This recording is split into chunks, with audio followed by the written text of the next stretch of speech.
also, and the most important thing, is from your passion. I always say there are three ingredients that you cannot miss in contemporary cuisine. One is humility, one is passion, and the third is dream. So passion is, and that's why I always say to the young chef to keep studying. Don't be rushed in the kitchen, because you study and get deep into concepts.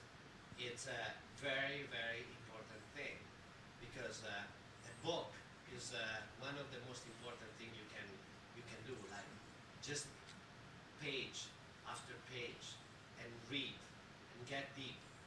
If you have an interest, this interest can become a passion, and through the passion you can transfer emotions.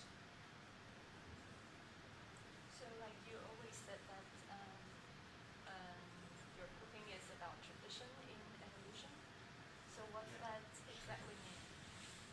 Tradition in evolution is a contradiction. Tradition or evolution?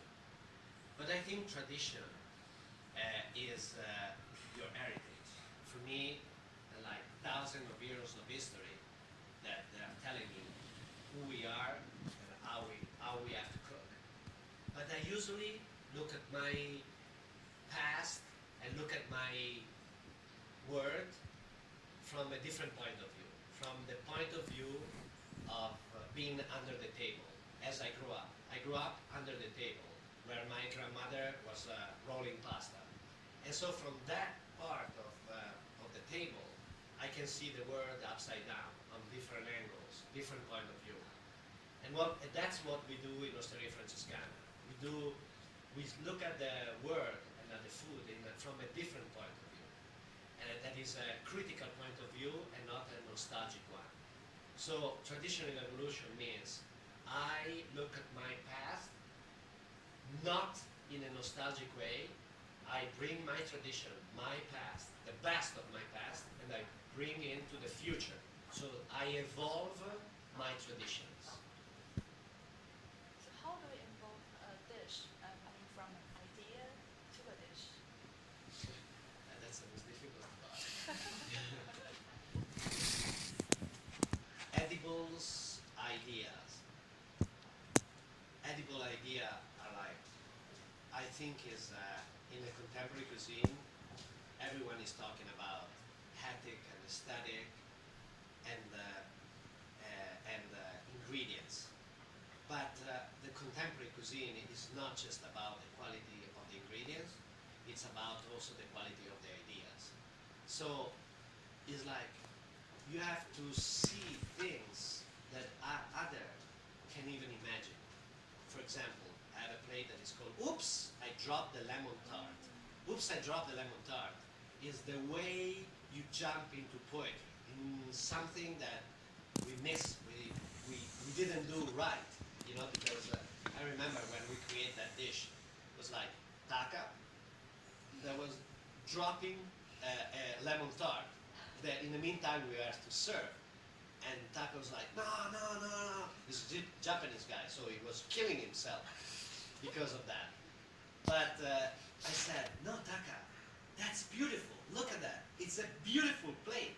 So let's see on the other side. So we rebuilt the other lemon tart in the same way that lemon tart dropped. So all the different single elements on the plate, we throw the lemon zabayon on the top of the plate, the ice cream upside down, the crusty part upside down. We broke the crusty part and we served those kind of dish, and they became an icon of our restaurant. It's just a way to see things that are like in a different way. I love the way when you in our restaurant we have to do everything in a perfect way. Nothing has to miss. If you serve like a tasting menu of like 20 dishes, and you miss a cooking of string beans, people reminds you that you missed the cooking of the string bean, not the 19.7 dishes you serve in a perfect way. You understand? So when I love the way you get the right imperfection. So that's a very interesting way to see things, I think. So we heard that you bring a lot of ingredients from Italian to Taiwan.